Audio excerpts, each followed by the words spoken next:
Ustaz, titik 4, tolong dijelasin kenapa orang yang mau meninggal dan sudah meninggal umumnya yang takziah membaca surah Yasin.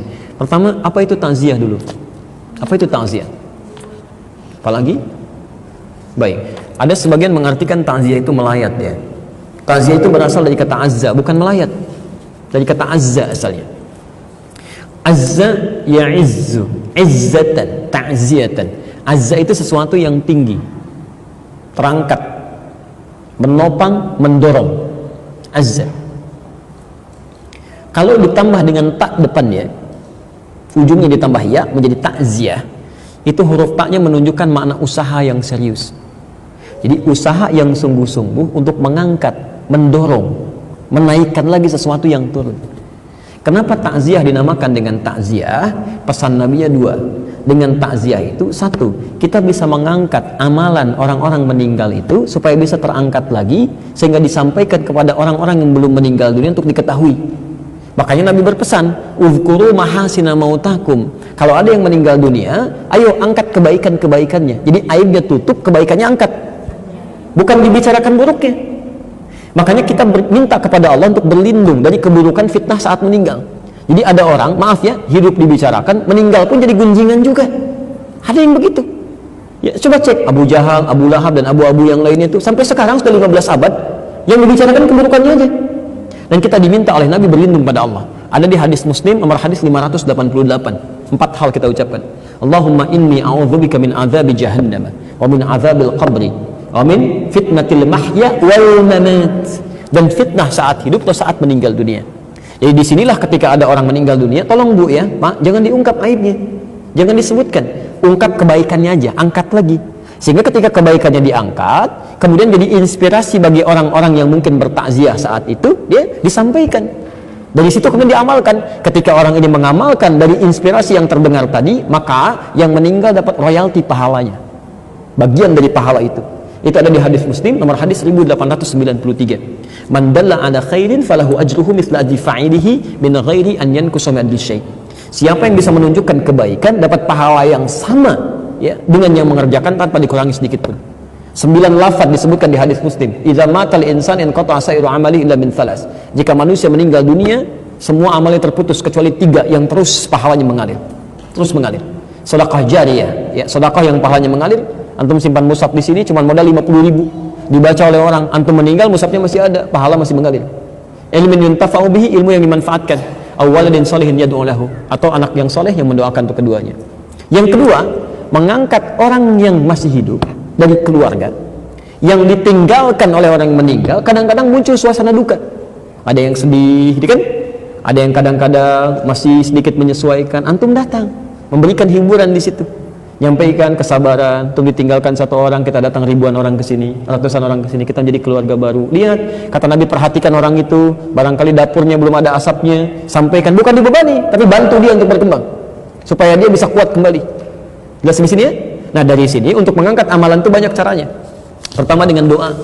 Dengan doa. Ada memang hadis yang mengatakan bacaan surat Yasin, tapi sebagian mengatakan hadisnya dhaif. Walaupun ada yang mengatakan hadisnya sahih ya. Tapi kalau saya punya prinsip begini, kalau ada hadis yang diperdebatkan, mendingan ngambil hadis yang tidak diperdebatkan. Udah, lebih selamat, lebih tenang gitu kan. Apa hadis yang tidak diperdebatkan? Salah satunya doa. Ada di Al-Adabul Mufrad nomor hadis yang ke-44, posisinya paling kanan sebelah atas. Karangan Imam Al-Bukhari. Imam Al-Bukhari menulis kitab namanya Al-Adabul Mufrad. Jadi khusus terkait dengan akhlak dan adab dalam kehidupan. Itu tidak sedikit hadis tentang berbakti pada orang tua sampai meninggal dunia. Di hadis itu disebutkan saat seorang anak beristighfar saja, memohon ampun ya kepada Allah untuk ayah yang telah meninggal dunia, tiba-tiba di alam kuburnya diberikan oleh Allah, diangkat 1 derajat. Sampai dia berkata, ya Rabb, mahadhi, ya Allah, apa ini?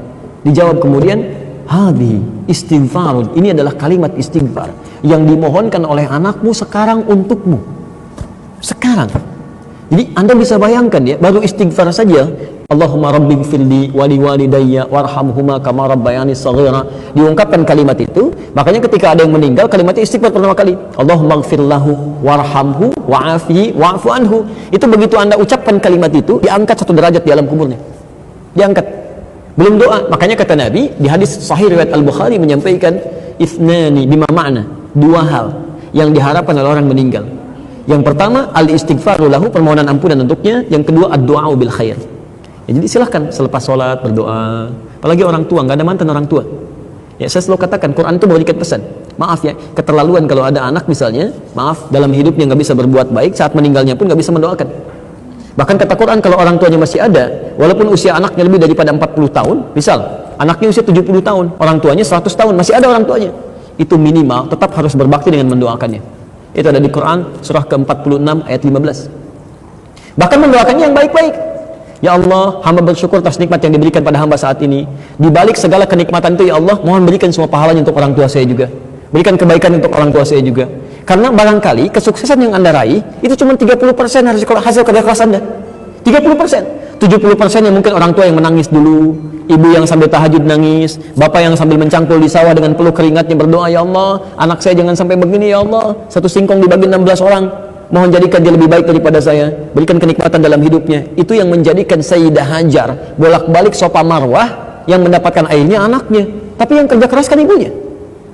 Ya, maka dari situ adabnya sendirinya doakan.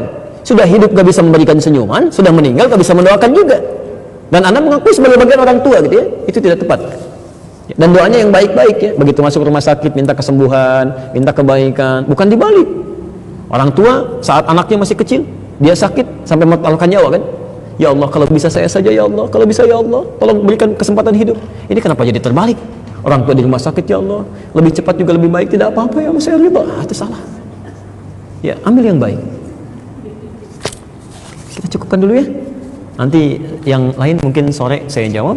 Insya Allah jam 6:30 kita ada AKS Al-Quran Sunnah Solution yang tersambung dengan Akhyar TV ya. Kita live nanti insya Allah dan bisa interaktif. Jadi kalau ada pertanyaan yang bisa disampaikan via line telepon, jadi silakan bisa dihubungi saja. Dan mudah-mudahan Allah berikan kebaikan-kebaikan. Kalau malam tidak terbacakan, atau pertemuan selanjutnya insya Allah saya sampaikan kembali. Kita mudah-mudahan bisa diberi izin untuk Kamis ya, untuk di sini insya Allah. Baik. Sekira itu ibu dan bapak sekalian, saya mohon izin, saya sholat asar masih ada sekitar 25 menit, saya mungkin tidak di sini, ada di tempat lain ya. Mudah-mudahan satu saat nanti bisa juga bersama-sama sholat asar di sini. Terima kasih. Subhanakallahumma wa bihamdika asyhadu an la ilaha illa anta astaghfiruka wa atubu ilaik. Wa akhiru da'wana alhamdulillahirabbil alamin. Wa'alaikum minkum. Assalamualaikum warahmatullahi wabarakatuh. Maulid itu ulang tahun, bukan ulang tahun Maulid itu. Bukan ulang tahun, bukan peringatan ulang tahun Maulid itu. Ingat baik-baik. Kalau pakai peringatan itu pakai Id. Idul Milad, ya, hari kelahiran, peringatan hari kelahiran, ulang tahun. Tapi kalau cuma Maulid itu waktu kelahirannya. Awas, hati-hati ya, hati-hati dalam memahami sesuatu. Kita masih detil dan jeli dalam memahaminya. Jadi kalau disebutkan Maulid itu waktu kelahirannya. Kalau disebutkan Maulud itu artinya bayi yang lahirnya. Bayinya yang dilahirkan. Nabinya. Kalau dalam konteks Nabi. Jadi kalau disandingkan dengan kalimat Maulidun Nabi, artinya waktu lahirnya Nabi. Jelas ya? Kalau Mauludun Nabi, Maulud Nabi, itu artinya Nabinya. Nabi yang dilahirkan. Jelas? Bolehkah kita mendoakan yang jelek-jelek kepada orang yang menyakiti kita, Ustaz? Dan bolehkah kita bersyukur kepada Allah bila dikabulkan? Terima kasih sebelumnya. Apa yang mau didapat? Ya, kita share satu aja ya. Dalam Al-Quran itu ada ayat di Al-Quran surah ketiga Ali Imran ayat 128 sampai 129. Ini saya berikan gambaran kisahnya dulu. Nabi SAW di awal masa dakwah itu kedatangan satu utusan ya, dan mengatakan bahwa satu desa tuh masyarakatnya masuk Islam. Senang Nabi, lalu minta orang-orang itu untuk dikirimkan dai untuk mengajar. Dikirim oleh Nabi 70 orang, dalam riwayat disebutkan kurang lebih 70 orang penghafal Quran ya, ahli Quran, orang-orang yang menguasai agama dengan baik pada masa itu ya, dengan kadar yang mungkin didapatkan pada saat itu. Dikirimkan secara singkat. Ketika sampai di sebuah distrik namanya Bi'ur Ma'unah ya, tiba-tiba ternyata orang-orang itu dianiaya, bahkan kemudian dieksekusi. Nah, Nabi mendapat kabar dari malaikat sedang menunaikan sholat. Ada beberapa versi riwayatnya, ada yang menyebutkan sedang sholat subuh, ada yang menyebutkan riwayatnya sebelum ruku, ada yang setelah ruku, saat i'tidal, ada yang menyebutkan juga di sholat yang lain ya. Intinya informasi itu sampai kepada Nabi, dan Nabi mendoakan, ya Allahumma la'an kita, Allahumma azibhum, ya Allah tolong laknat Bani Fulan, ya, kemudian tolong hukum mereka dan seterusnya. Itu berlangsung selama sebulan. Nah, doanya terasa keras ya.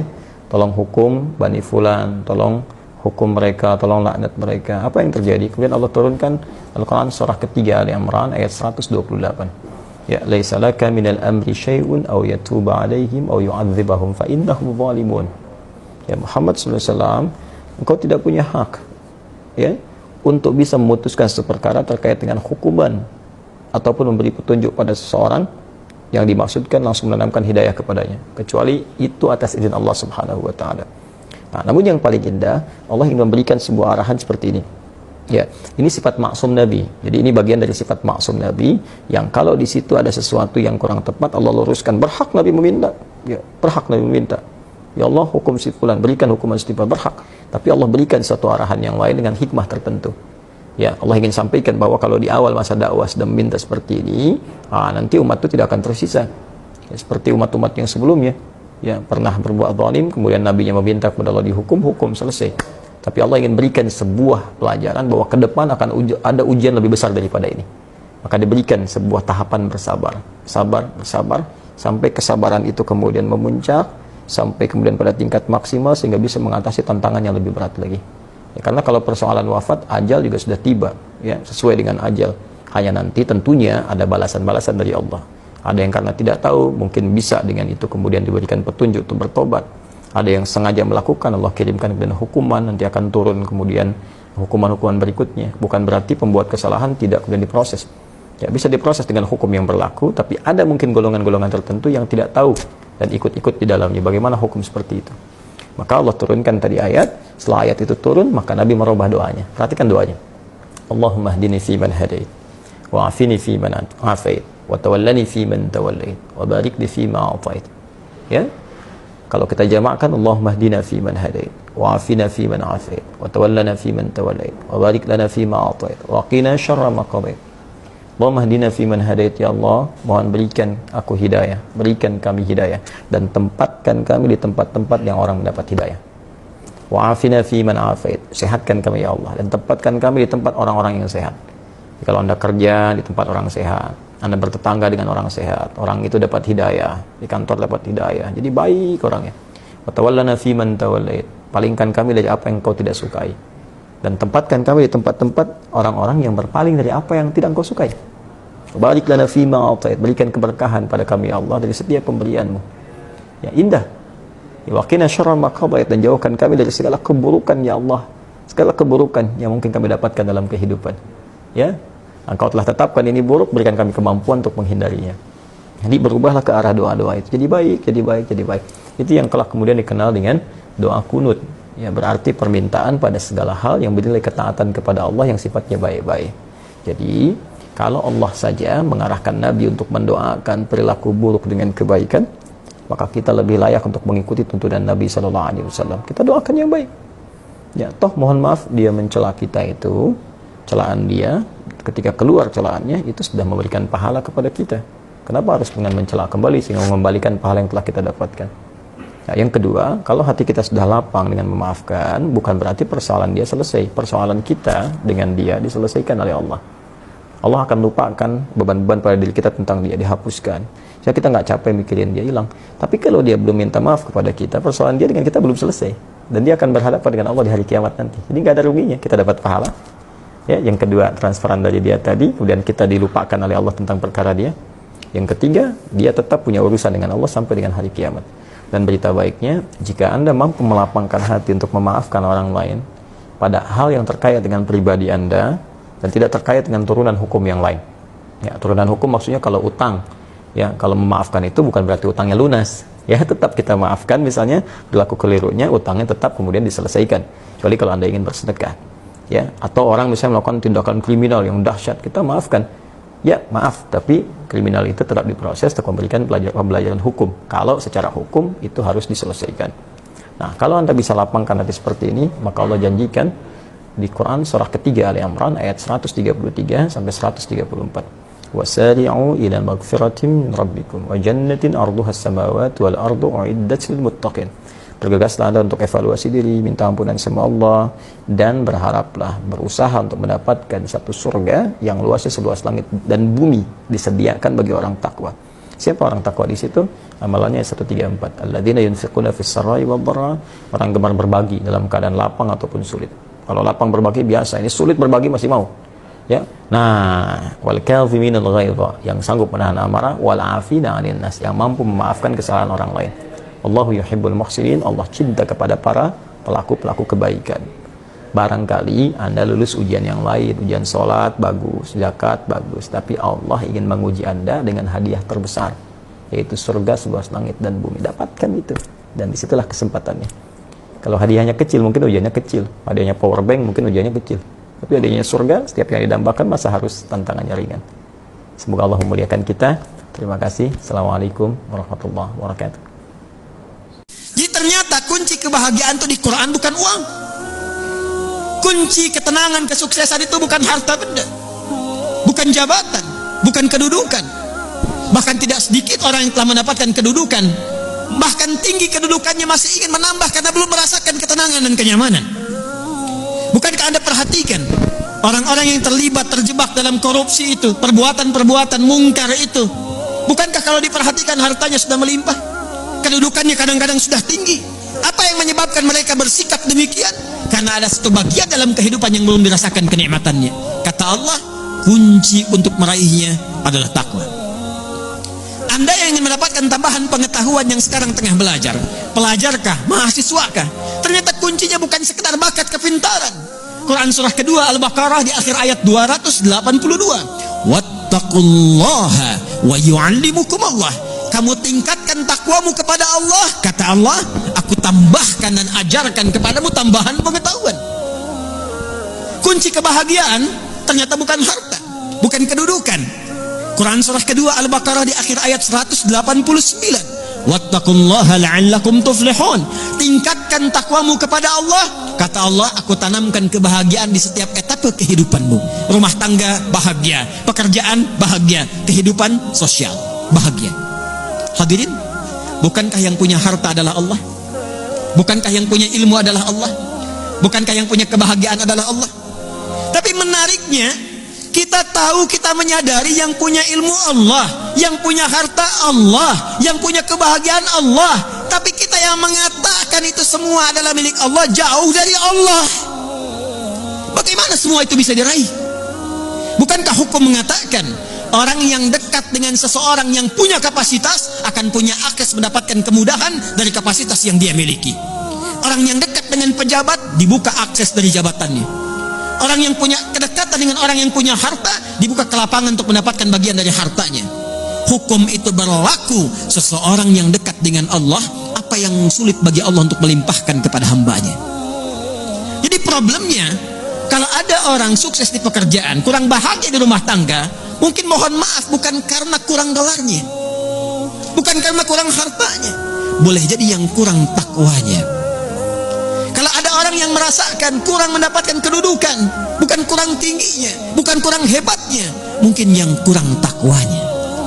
Kalau ada yang merasakan ini utang piutang kenapa belum lunas juga, ini kesulitan kenapa seringkali ada di hadapan, mungkin yang kurang hebat, yang dituntut dari Anda bukan kehebatan ikhtiarnya, bukan ilmunya, bukan tenaganya, barangkali yang kurang takwanya. Itu yang menjadikan Nabi seringkali mengingatkan kepada setiap umatnya dari sejak zaman sahabat ridwanullahu alaihim jami'a, yang diteruskan dengan riwayat sampai ke kita. Tidak sedikit kalimat Nabi yang pertama disampaikan nasihatnya, takwa. Al-Imam An-Nawawi rahimahullah saking pentingnya dengan takwa ini menyantumkan nomor hadis ke-18 dari Al-Arba'innya an Mu'adz bin Jabal wa Jundub bin Junadah radhiyallahu ta'ala anhuma anin Nabi sallallahu alaihi wasallam qala ittaqillaha haitsu ma kunta wa atbi' sayyi'atal hasanata tamhuha. Bahkan kata Nabi, kalau Anda ingin jadi orang baik, orang hebat, orang yang mudah didambakan di setiap keadaan, bertakwalah kepada Allah. Ketika takwanya meningkat, keburukannya Allah tutupi, kebaikannya nampak. Siapa yang tidak senang dengan orang baik? Kalau dia pejabat, dia akan menjadi pejabat yang baik. Kalau dia hartawan, dia akan menggunakan hartanya pada kebaikan. Kalau dia ilmuwan, dia akan kreasikan ilmunya pada kemaslahatan. Jadi siapapun Siapapun yang mampu meningkatkan takwa, kata Nabi, Allah akan rubah pribadi itu menjadi pribadi yang lebih baik dan bermaslahat dengan takwanya dalam kehidupan. Mu'adz, anak kecil usia 4 tahun, matanya orang sebut buta. Kami menamainya, Allah berikan rahmat, ditutup pandangannya dari maksiat sejak kecilnya ia. Dia minta kepada ayahnya, ayah, tolong antar saya untuk menghafal Quran. Mesir tempatnya. Motornya motor yang sangat luar biasa terbelakangnya, dimodifikasi oleh ayahnya. Motor yang sederhana itu dijadikan sebagai alat transportasi dunia untuk menggapai akhiratnya. 20 km mereka berjalan dengan motor sederhana itu menghafal Al-Quran. Ayahnya memodifikasi dashboardnya, menyimpan setiap hafalan yang telah selesai dia tuliskan. Dia kendarai di depan, dia cek hafalan anaknya di belakang. Selesai menghafal tuntas, selesai 30 juz, bapak yang mengantar belum khatam, anak yang diantar khatam. Viral kisahnya di Timur Tengah. Datang reporter, ada yang dari Qatar, dari Kuwait mau wawancara. Karena suaranya yang bagus, kisahnya yang viral, ditanya, ya Mu'adz, kalau engkau diperkenankan untuk berdoa dan dikabulkan oleh Allah saat ini, dikabulkan oleh Allah saat ini, apa yang kau mintakan di hadapan Allah? Semua berasumsi beliau akan meminta seperti Al-Imam Al-Bukhari yang matanya buta, ibunya memohon kepada Allah untuk disembuhkan. Tercantum dalam kitab Fathul Bari, dalam syarah Sahih Al-Bukhari, mohon minta pada Allah dengan barakah Quran. Ketika baca surat Qaf, ibunya memohon dalam mihrabnya, disembuhkan oleh Allah, matanya melihat kembali. Dikira akan memohon demikian, tapi jawaban Mu'adz, perhatikan kalimatnya, wallahi,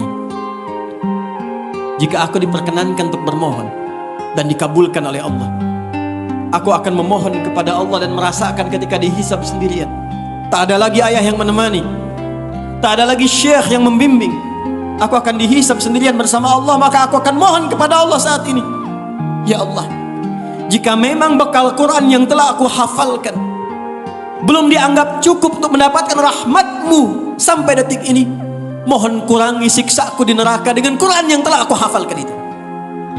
Anak kecil usia 4 tahun dan belum masuk kategori hisab, matanya buta, dia menghafal Quran, mencari bekal kembali kepada Rabbnya untuk ringan hisabnya di hari kiamat. Ketika Allah mencintai seorang hamba, yang pertama diberikan itu menggugurkan dosanya, menghilangkan kebiasaan buruknya. Itu ada di Quran surah kedua Al-Baqarah di ayat 222 di ujungnya. Innallaha yuhibbut tawwabin. Sungguh Allah sangat mencintai orang yang senantiasa mengoreksi diri untuk terus menjadi orang baik. Bentuknya tawab. Tawab itu sudah tahu salah, kadang dikerjakan lagi. Sudah tahu salah, kadang dikerjakan lagi. Gibah itu salah tidak, Bu? Salah. Tapi masih kadang didiskusikan kan? Oh ya, kan? Saya enggak, Ustadz, bagus, enggak kayak ibu itu tuh. Nah, kan? Nyambung ya?